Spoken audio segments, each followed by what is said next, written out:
Hello friends, welcome to my channel Fly High with English. Let's learn daily sentences. बसमध्ये गर्दी होती का? Was the bus crowded? Was the bus crowded? तुझे शिक्षण पूर्ण झाले का? Have you finished your studies? Have you finished your studies? ती त्याच्या चुका त्याच्या वडिलांपासून लपविते.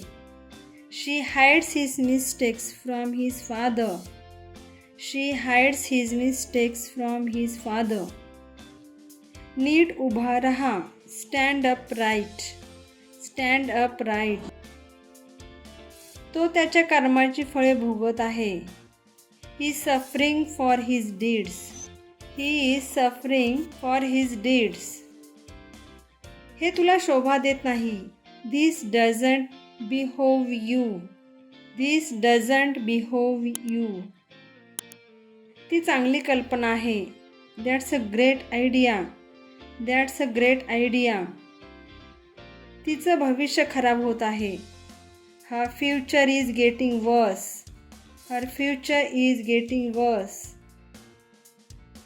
तुला काय खायला आवडते? What do you like to eat? What do you like to eat? आम्ही त्यांना चहाला बोलविले. We invited them over for tea. We invited them over for tea. चहा चांगला आहे. Tea tastes good. Tea tastes good. मला वाटलेच होते असं होईल. I had a feeling it would happen. I had a feeling it would happen. त्याला सांगून काही होणार नाही. Telling him won't help. Telling him won't help. तिला सहन होत नाही. She is not able to tolerate.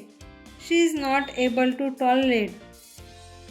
दिवसा ढवळ्या खून झाला. A murder occurred in broad light day. A murder occurred in broad light day. Like, share and subscribe friends.